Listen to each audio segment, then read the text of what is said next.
Hi, everybody.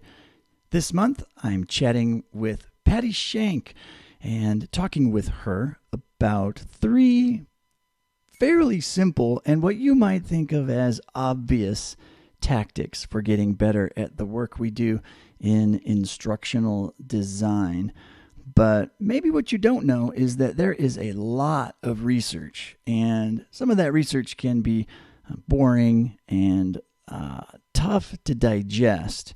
But the conversation I had with Patti focuses on how we can make that easy and what are the simple, basic ideas that are supported by all of the complex research. Well, there's a couple things that are super important, and it's important to say that the tactics that I picked to write about are all real actionable. They're all real easy to put into place. The research may not be easy to understand, but what they're saying is easy to implement. We need to make sure that our instruction is comprehensible, and that means we need to use clear, concise, and conversational language. Another thing we need to do is to make sure that our content doesn't require too much effort. In other words, there's not so much cognitive load that people can't learn. And the last one, concentrating on real life or job tasks, making it relevant, making it real to the people who are reading it. Isn't this why there is a lot of talk about how much we can learn from the marketing department? I think it's probably exactly the same, and it's for the same reason. It has to do with cognitive load. People are not going to be able to attend to and process things that are long and complex. There are times we have long and complex things, but we have to offer people time to process those. So the whole point here is to make things what we call readable and comprehensible and easy to understand. See what I mean? The science behind it can be very complex, but when you come out the other side, the tactics and the topics and the ideas aren't as complicated as you might think. And it's a process, and there's really good tactics for doing this. Ah, yes, the tactics. Now you're talking my language. I had to ask her for at least two tactics we can actually take away and use today. Yeah, the top two are to use familiar, easy to understand words as opposed to big words but instead of appropriate, we would say good, that sort of thing, something that everybody understands. And there are actually like top 1,000 word lists in every language to use common, simple language. Common, simple language. I can absolutely get behind that. All right, so what's the second one?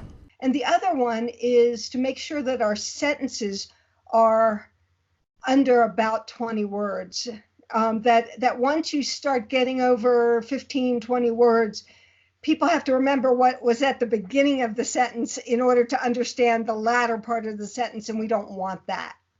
And while the research can be complex, implementation is simple. It's like two things: shorter sentences, familiar words. That's it.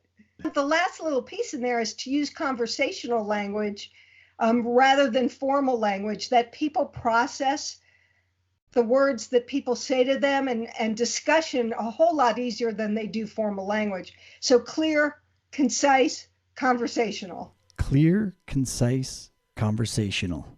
That's it. Improve your writing skills and become a better instructional designer. Let's move on to reducing effort. How do we do that? If you're teaching somebody something complex, let's say you've got a diagram on the screen and you're explaining that diagram.